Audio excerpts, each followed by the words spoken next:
everybody. Welcome back to the Pearson Podcast, episode 11. Today I'm recording this March 14th at 3:56 p.m.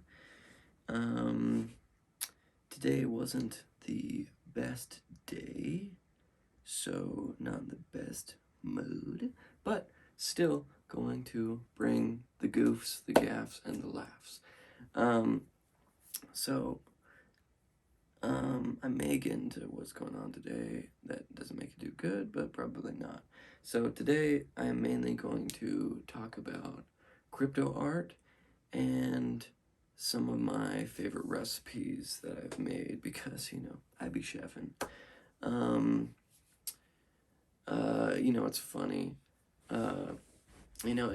My mom works at a local police station, and she told she was talking to one of the officers, and she was like, yeah, my son made some steaks, and I don't blame him, but he instantly was like, okay, this is gonna be some garbage. And he asked her, how did he do it?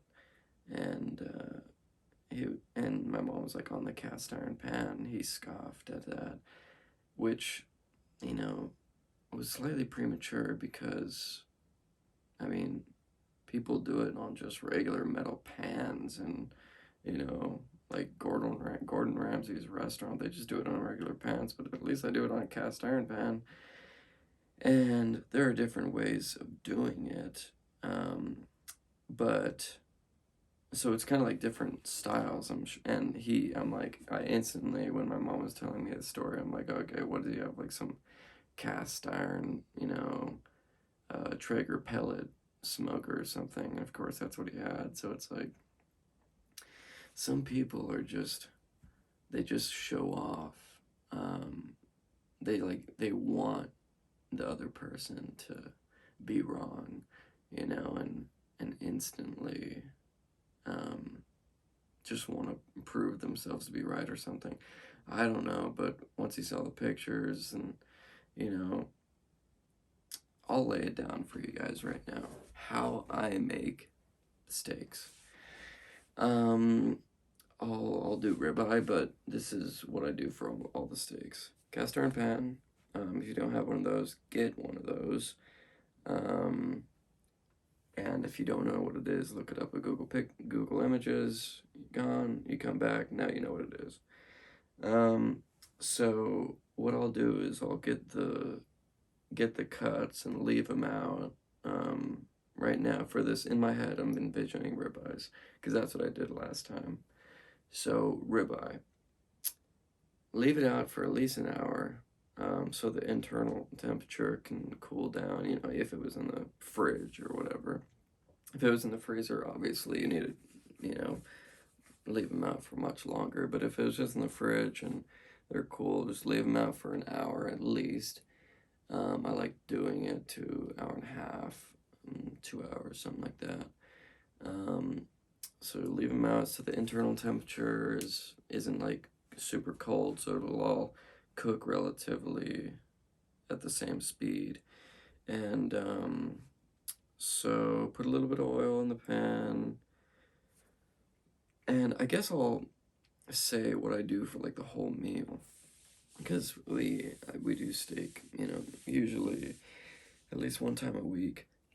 So I have there's this, miniature potatoes. I cut those in fourths, and mince some garlic, salt, pepper, put it all in a bowl, drizzle some oil over it, and then mix it up, put it in a pan, 420 for 45 minutes, and those are some banging potatoes. Boom, done. Broccoli, microwave for 5 minutes, right before the steaks, right while the steaks are cooling. Getting ahead of myself though. So boom, boom, done. Sides are done. Back onto the steak. After the steaks have been out and resting, or cooling, warming, whatever you want to call it, for at least an hour, then I season them.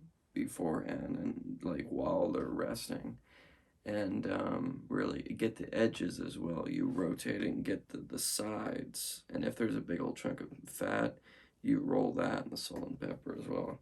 Go easy on the pepper, um, but don't be afraid to go hard with salt. Some people don't like the taste of um, uh, barbecued or roasted pepper, but you can't go wrong with a little bit of it. You almost need a little bit of it. Well, you don't need it, but it's nice. Just a little bit. It's just like pat it all in, pat it. So boom, you're ready to cook. Oil in pan, not too much. Let that get warm, and right when you see the oil is almost ready to get going, put the butter in. I put, we try and be as healthy as we can, so I don't load it with butter. Obviously, you're gonna probably get a better crust, better flavor, more juice with more butter, but I'll do 1/8 a stick of butter per steak. And so you put that in, rotate it around, so it's all mixed together and melted in with the oil. And then right before you add the steaks, and make sure you add the steaks when it's hot. Right before you add the steaks, get a paper towel or whatever and dampen or dry the steaks down so they're as dry as possible when you put them in there. Because coming out of the fridge and the blood or the juice inside, it'll just seep out slightly, so just pat it down, and then lay it in away from you so it doesn't burst back at you. Right when they're in initially, just shake it a little bit, make sure it's not sticking. Judge it by eye. If you need to add a little bit more salt, Gordon Ramsay says you lose about, I think it's either 30 or 70% of the seasonings by the time you're done cooking. So, keep that in mind. So leave them in, don't fiddle with them. And this will take, everybody's temperatures are different. Everybody's stoves, barbecues, whatever is different. Well, I'm not talking about barbecue. I'm talking about a stovetop in a cast iron pan. So, but everybody's temperatures is different. So it's hard to say exactly the time frame, but off the top of my head, it'll probably be 2 to 3 minutes on that first side, then flip it over. Um, you know, Once you flip it, if it doesn't look done enough on that side, don't worry, you can flip it over again. So once you flip it, then you tilt the pan towards you and hold the steak towards the top, and the oil and the butter. Oh yeah, I forgot to mention, get some cloves of garlic, and what I do is I split them 3 ways, the long way, so you kind of get little strips of garlic, and those taste really good, crisped up in the cast iron after you're done. I put those on top of the steak, and they're just like little garlic chips. They're so good. So you tilt the pan down, and I add those garlic cloves after I flip the initial steak. First flip, I add the garlic cloves. So, or you can add them in, right when you add the steak in. Whatever you want to do, this is your steak, you know what I mean? This is your slab. So I tilt the pan towards me. It's tilting up away from me, I guess. So it was like a ramp. So tilt it up, hold the steaks towards the top. And by the way, when you're cooking, try and lay that fat side up against the cast iron wall. So you can, that wall gets hot, so it'll almost like act as it'll just help it. It won't fully render it, and I'll get to that in a little bit, but it'll help it get there a little bit quicker. So tilt it back, get a long spoon because it will get hot, and if you guys don't know what basting is, you baste it, but if you don't, take the spoon and take the the juice and just spoon the juice over the steaks. And it depends on if you have one or two steaks in the cast iron pan. I usually have two pans going. We have a big one and a regular sized one. So I have two in the regular sized and one in the two in the big size and one in the regular size, and and doing it for the other side as well. So you do that, let it soak for a little bit, and that second side will cook a lot quicker than the first side. So there's nothing wrong with crust. That nice layer on the outside of the steak. So don't be afraid to let it form a nice coating on there. You flip and baste and flip and baste, and you eventually will get to the point where you can just touch it and know the temperature, and you can know visually when you want to take it off. And then again, people like their steaks in different temperatures, but me and my family like medium rare, so we go with that. So you take it off. Take the steaks off when they're getting close to done. Not when they're. You take it off when they're the temperature before you want them. Say if you want medium rare, take it off when they're rare. And you can temp them with a temperature as well, and look up the temperatures for the different like medium rare, blah blah blah. Look up the temperatures just to be exact, because I don't know them off the top of my head. I just go by feeling. And so you do that, and you take them off. Say, like I said, my family likes them medium rare. I take them off at rare. You let those bad boys sit for at least 5 minutes, and that's because when you cut them, and you may like them scorching hot, eat them right away. You know what I mean? But they're more juicy if you let them sit for 5 minutes. Some people suggest longer. Some people suggest eating them right away. Do whatever you want. Again, this is your meat. So you take the steaks off, put them on a plate, with that hot oil, while the oil and butter mixture is still hot. Pour it over the steaks. It'll be less healthy, but if you want them more juicy and more delicious, then put them over. And then you leave them for 5 minutes. Bon appetit. Take those garlic crisps, lay them over the steak, and you've got yourself. Completely forgot one of the most vital steps. Midway, and this is the last step. Not the last step, but the last step I'm going to show you. This step you do, in between basting and flipping. You take the steak and you put it, like say it's laying flat, you rotate it on its side and render some of that fat, and you rotate it around and you get all that fat rendered off, because nobody likes a chewy chunk of fat. I'm sure some people do, but I do not. And it tastes so good when you actually take the time to render it and really get full contact on the cast iron pan, and just render that fat down. And then after that, bada boom, you're done. So that's a beautiful, beautiful ribeye steak that you, depending on where you live, you won't be able to get better at any restaurant.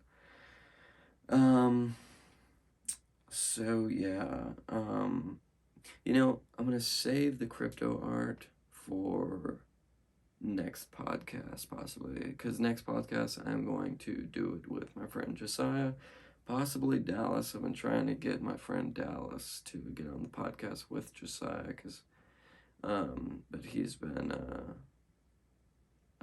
MIA. So yeah, save crypto art for the next podcast. That'll be with Josiah, hopefully Dallas as well. And I'm just going to stick to my favorite recipes. So we do steak about once a week, And another one that we do about once a week is a cast iron pizza. Now, this is, I mean, it's hard to say because, you always, if you make a burger yourself, it's going to taste so much better because, you made it yourself. But it's hard. I really think it's the best pizza I've ever had, is this cast iron pizza. And I will tell you guys exactly how to make it. So, if you don't already have one, get a bread machine. Old ones work perfectly fine. I have an old one. My grandma gave it to me that I make white bread out of. And oh my god, the white bread, so good. But it also makes pizza dough and all kinds of breads. But there's literally a pizza dough setting. And I guess for anybody that cares, 1.5 cups of water, 4 1/4 cups of flour, 2 teaspoons yeast, 2 tablespoons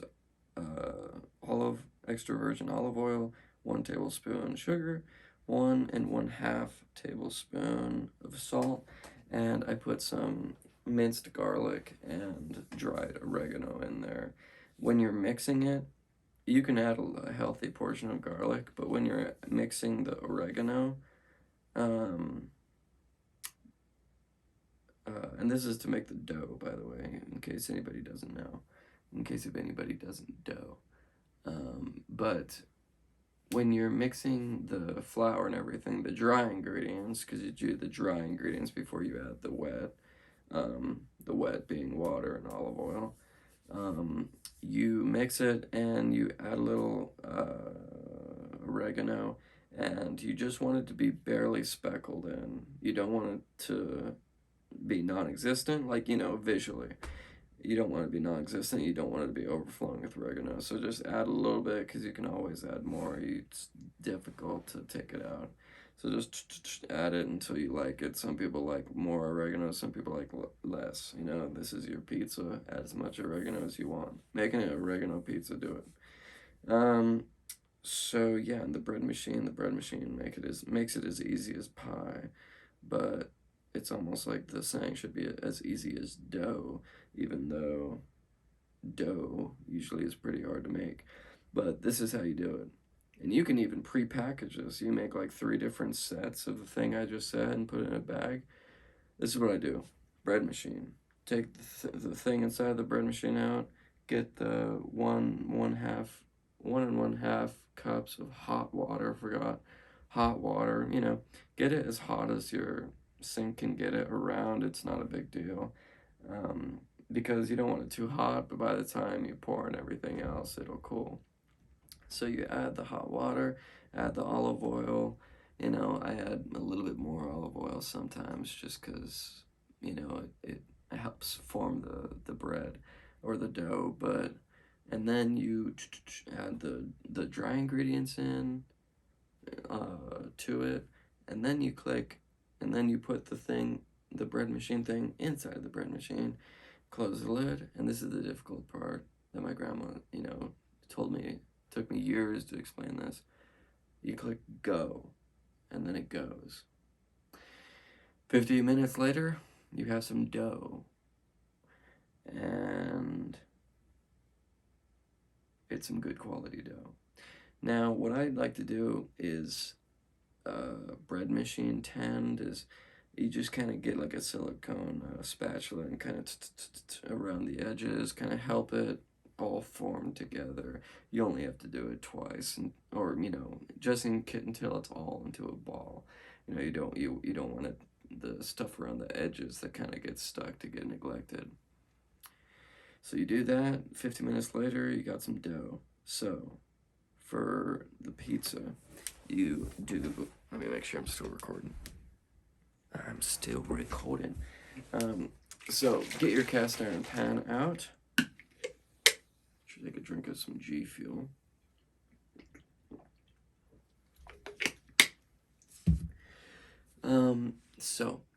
And if anybody's wondering, that G Fuel flavor is a mixture of tropical rain and kiwi strawberry.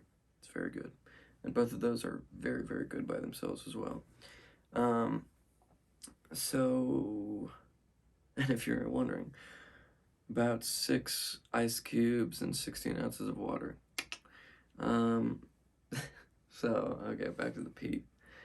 Um, in the cast iron pan, you little bit of oil, just enough to coat the inside, some cornmeal, just a little bit of salt, a little bit of pepper, a little bit of oregano. Take a glove, wipe the inside, just coat the inside of the pan with that mixture. And that dough, this recipe, that makes 3 good sized pizzas too, just in case you're wondering. 3 good sized pizza, because this pizza's thick. It's like that thick, about an inch and a half, inch, something like that. So it's nice. So you take the slab, cut it in thirds, whatever, depending on how big your cast iron pan is. My big one is probably a foot across, like a foot in diameter. It's hard to say. Um, yeah, I'd say it's probably a foot. So you get the dough, cut it, kind of form it into a ball, and then you take it and kind of rotate your hands and stretch it and rotating it. I mean, I don't even know why I'm explaining this, because it's like nobody's actually going to listen to this and follow these instructions to do it. But if you want me to make a video of a point of view of me doing it, shoot it in the comments. Nobody has yet to say anything in the comments that is not in my family or friends, which is fun. So yeah, let me know if you want me to do a POV video of any of these. I'd love to do it. It'd be fun. I love cooking. So you take the dough and you let gravity do the work. Basically, you just rotate it in your hand until it starts getting bigger and bigger. If it rips, you can reform it, or just put it in the pan and push it together like Play-Doh, and it'll just connect. So make sure it's, you don't want it thick too, because it will rise before you even cook it, and it'll also blow up a little bit in the oven as it's cooking as well. So it'll increase in the size, probably at least double, but probably 2.5 to 3 times the size. So keep that in mind. Now, you have the dough laid inside of your cast iron pan, flat and edge to edge, completely filled. Time for that sauce. Now, I just use a pre-made Italian herb sauce for like spaghetti and crap, and that works great. You just take some spoonfuls. For whatever reason, before I started making pizzas, I would always think you needed like a solid red, like almost swimming in the sauce. But you definitely do not need that much sauce. You take probably two to three spoonfuls, just, and then you take the flat side of the spoon, wipe around edge to edge. You do not have any dry places of dough. And yeah, not too much, because then you start getting lasagna. So yeah, add some cheese after that. Add whatever we use mozzarella. You can use whatever you want. One time I used authentic mozzarella, like the one in the clump, and we ripped it apart and threw it on, and oh my gosh, that was so good. It makes such a big difference. But my dad doesn't like cheese very much, so we just use pre-shredded low skim mozzarella, and we just put a little bit on. And he likes sausage pizzas, so I do like a little bit. I basically make his own, just with a little less cheese.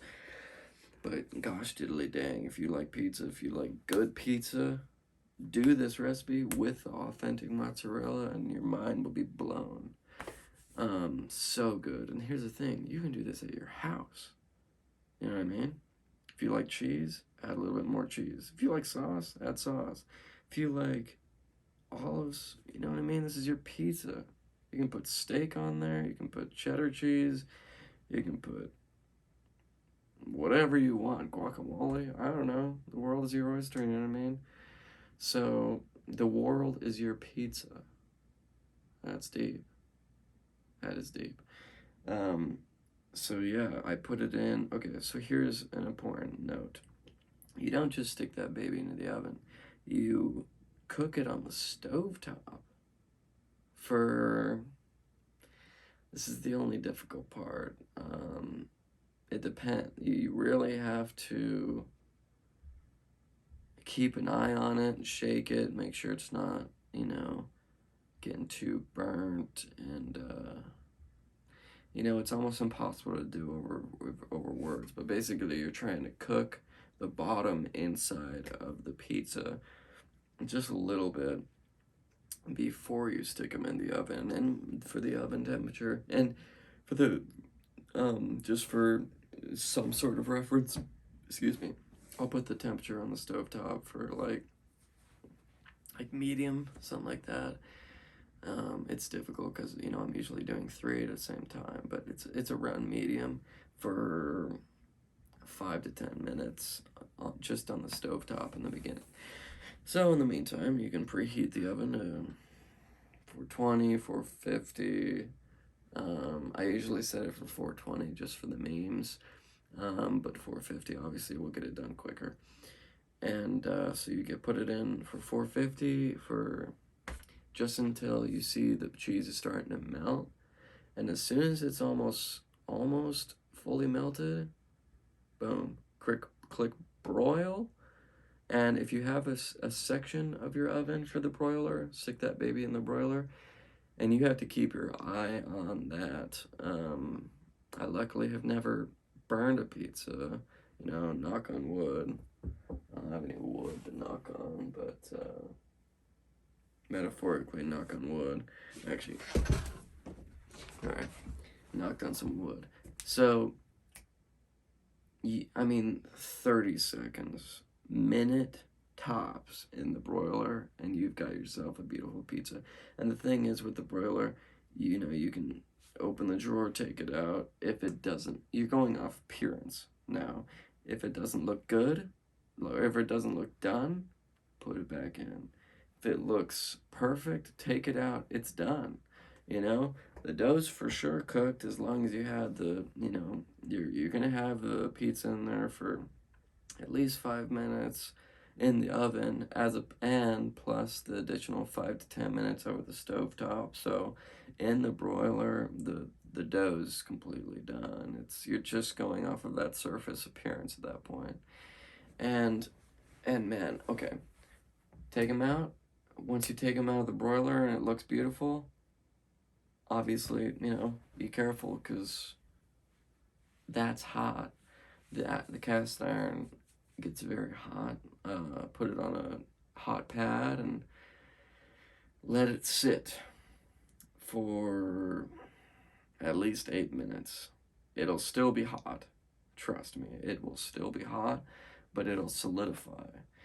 See, the thing is, you can't get it out of the pan in one piece if you don't let it solidify and cool. So let it chill 8 minutes. Just let it relax.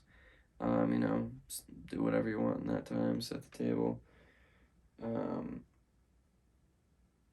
See, you guys know what to do with your time. I don't have to be like, do whatever you want in that time. It's not like you're like, if I didn't say that, you're gonna like stare at it for 8 minutes. So yeah, once it's done, what I do is take a butter knife. I almost said butterfly knife. Butter knife, and scrape around the edges of the crust to kind of loosen it. Get some tongs. Now lift the cast iron pan up a little bit. Just scoop the tongs underneath, and it'll come right out onto a cutting board. cut it however you want. If it's like a 8-inch pizza, I usually do sixths. Doing it in eighths is a little, it's pushing it, but if it's a if it's a foot diameter pizza, you're good with eight for sure. That's perfect. And and enjoy, man. That crust, it tastes like garlic bread. It's so good, so good. Like, I mean, with the cornmeal and the oregano and the garlic and the dough and the crust. It's not really, if you like crust, then like traditional crust, whereas like bread, you may not like this because it's edge to edge pizza, and the crust is it creates this amazing crust from the sauce and the cheese being edge locked, and I mean it's amazing. It is so amazing, and you need to try it. And if you want me to make a point of view video making that, please let me know in the comments below, because I would be happy to do so. Now, what time is it? I'm probably 4:30. Now, I may have to make dinner at 5, so I'm going to just do maybe one recipe. I'll do the chicken recipe I just did. Chicken strips. Now, yeah, I've got beef Wellington. I'm gonna do that sometime soon. Yeah, I mean, there's so many things here that, so many recipes. I really like Asian recipes as well. And ladies, I'm single, and I'll cook for you, you know what I mean? Hit me up.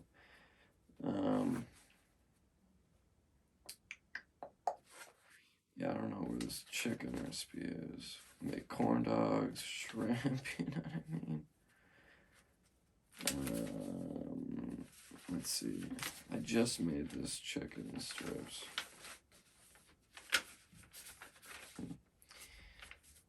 Oh.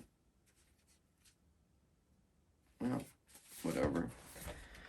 Can't find. Oh, is this it right here? I believe this is it.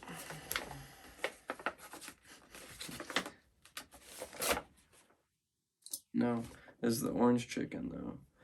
This orange chicken I make is I mean, it's the same recipe from Panda Express. If anybody's been there, if not, I recommend it. They've got really good stuff.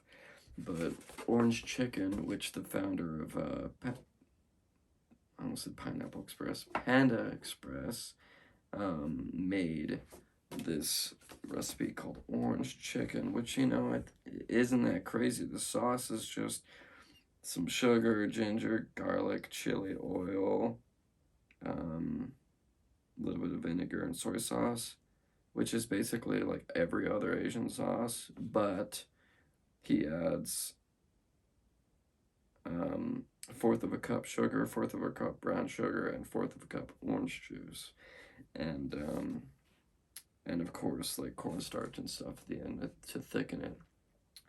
But you just, you batter this chicken and flour, cornstarch, white pepper, and salt, and an egg, and one and a half cups of water, and you dip the chicken in, you let it sit in the batter for 30 minutes, whatever, and you fry those babies up, and I mean, whoa, so good. Panda Express has it going on, let me tell you that. I'll tell you that for free. Yeah, it's so orange chicken. You can put it with rice. You can put it with rice noodles, gluten-free noodles, regular noodles. My mom's gluten-free, so I would do that and all these recipes with gluten-free flour, and that's mainly it. I'll use gluten-free soy sauce a lot of times, and things like that. But Yeah, I mean, I'm really into the Asian dishes, and yeah, and the Asian women though. No. Yeah, so I mean that's sorry, it's gonna be a short podcast. I'm sorry that you may think this is just kinda throwing something at you just to get something out, and it is kind of because I planned on doing something different for this podcast, but things be changing. You know what I mean? So hope nonetheless you got something out of this. Those who, watched to the end, I appreciate it immensely. Um, if you did, leave a like.